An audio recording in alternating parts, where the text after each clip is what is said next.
Ben, whenever you're ready. In the enduring contest between good and evil, we all know who wins in the end. But who makes the best entrances? Who makes the most daring getaways? More importantly, who gets the best lines? The answer is the villain, the bad guy. We are taught to distrust and dislike the villain. Mussolini, Pol Pot, Krang. When in fact, there are qualities about the villain that we admire. Villainy as a lifestyle is something that some of us actually desire. So, but we're kind of prevented from pursuing it because we're hampered by scruples, morals, and cankles. If you could pursue villainy, would you?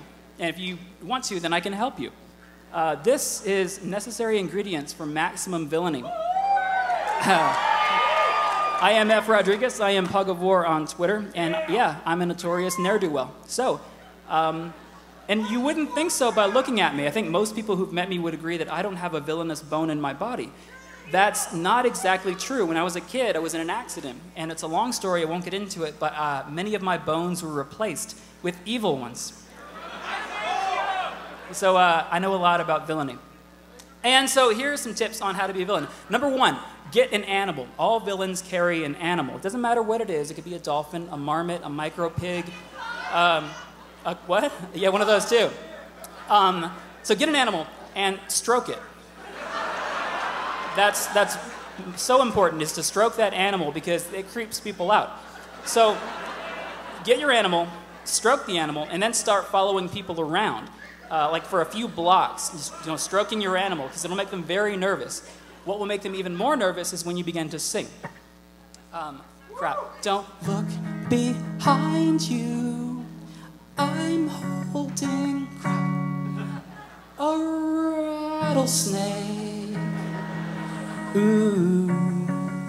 Hiss. Okay, so you picked up on it. The hiss is the most important part, because it makes people think that you have crazy, snaky powers, and no one wants anything to do with that. So the hiss is pivotal. Tip number two, practice villainy at night. Villains derive their power from the moon, like werewolves or Buzz Aldrin. So yeah, so it doesn't matter what you do, as long as it's villainous and it's at night. You can start by being mean to people on Twitter. Everyone's so sensitive on Twitter. You can retweet things that people didn't say, and they'll get so mad, like, oh, you don't understand the Twitters. Here's a song with a few more examples of ideas you can do to be a villain. When it's dark outside, villains own the night. We've got evil flares, we take the evil stairs. Spend some time with me.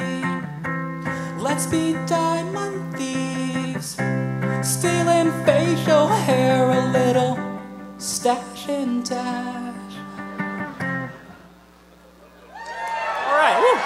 So everything I've described so far is pretty subtle. But what if you need to be more direct, more overt? You need people to know immediately that you mean business, you are a villain. Okay, tip number three, be aggressive. Yeah, nice. This is not cut out for everyone. You have to be made of pretty strong stuff. You have to be made of steel. I didn't think I was cut out for it until I was looking at myself in the mirror one time while holding the periodic table of the elements, and I realized that the chemical symbol for iron is Fe, which is my name in reverse, so I deduced that I have what it takes to be a villain and tell everyone about it. My name is F, I'm a loaded pun. Voted villain of the year. Well, I'm the culprit that you'll never forget. A little monster, so working all night on an evil scheme to control all the local squirrels. They're cute but deadly, and so am I. Last song of the night. Just kidding. Surprise, I'm back. Tip number 4 is surprise attack.